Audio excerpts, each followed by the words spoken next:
Welcome to this video on ownership, contested heritage and international interference.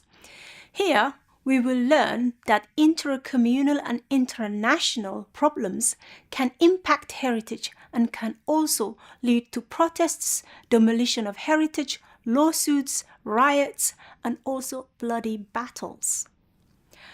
Beyond the East-West conflict, there are internal issues. Some have argued, though, that to some degree, even though seemingly internal issues in some countries stem from divide and rule policies of colonial powers. They claim, still, to some degree, these powers have economical, legal, logistical, and infrastructural control. One such case that is seemingly internal but believed by some to be originating in divide and rule policies of colonialism, is the mosque-temple conflict in Ayodhya in India. On the 6th of December 1992, a huge crowd of Hindu nationalists who claim Ayodhya to be the birthplace of the god Rama vandalized and razed to the ground the 16th century mosque Babri Masjid. They claimed that Babri's mosque was built over the ruins of a Rama temple dating from the 11th century AD, a temple Baba allegedly had destroyed.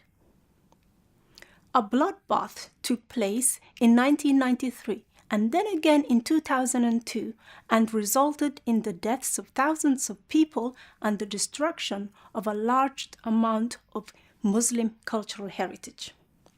The court ordered archaeological excavations of the site to determine whether the site included a Hindu temple.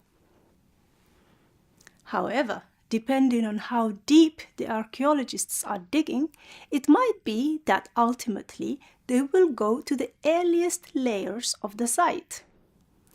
It's on this possibility that another group also claim the site, namely the Buddhists, who were believed to be there before the Hindus and the Muslims. The Indian government of the time faced international criticism over the destruction of Babri Masjid and their alleged role in inciting violence. However, the government have spoken about neocolonialism and that they do not need to be preached in secularism by the very colonial powers that have plundered India's heritage. Another famous case of heritage contestation occurred over the Bamiyan Buddhas in Afghanistan. These ancient statues were in their massive niches in the mountains of the Bamiyan Valley for 1400 years. After their destruction by the Taliban regime in 2001, UNESCO inscribed them into the World Heritage List. The site is important to Buddhists around the world, as well as local communities. UNESCO has also previously intervened in the case of the former Republic of Yugoslavia in the rebuilding of the Mostar Bridge. The clash between ideas of cosmopolitanism on one hand and those of religious nationalism on the other hand are polarized and intricate. Who does it matter to? Pakistan says, we are Muslims and we are not keen on pre-Islamic heritage. Is UNESCO's intervention, then, good or bad in the case of Bamiyan or the Mostar Bridge? What cases are intervened?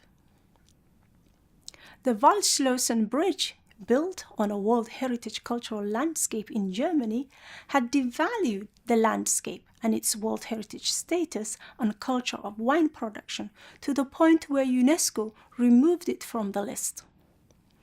However, it did not result in UNESCO condemnations, only local protests, while Afghanistan and the Balkans are interfered by the international community. However, the reason is that the German example is not a case of a government ignoring or destroying the cultural rights of a minority. In terms of a UN agency interfering with others' heritage, we can also point to the case of the Zwarte Piet in the Netherlands.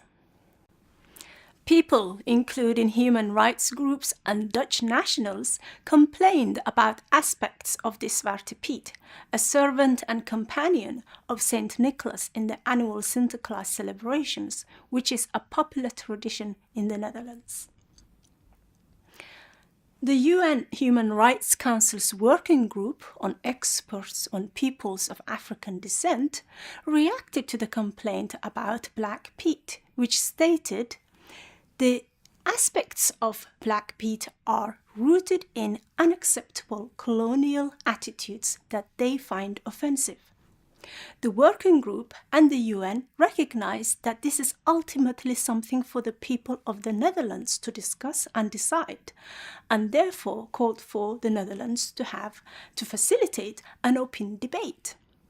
However, a backlash came from the Netherlands, especially from conservative politicians who put forward a proposal for the Black Piet to be included into the UNESCO Intangible Cultural Heritage of the Netherlands so that the Black Piet appearance can never be changed. This was not successful, however.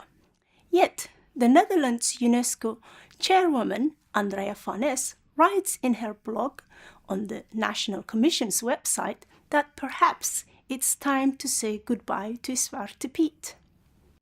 According to a recent report by the Dutch Children's Ombudsman, the practice goes against human rights as expressed in the Rights of the Child.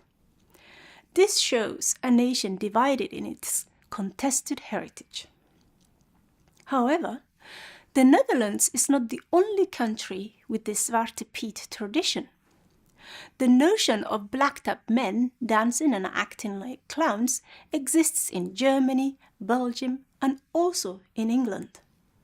So again, when do the UN and UNESCO get involved and why?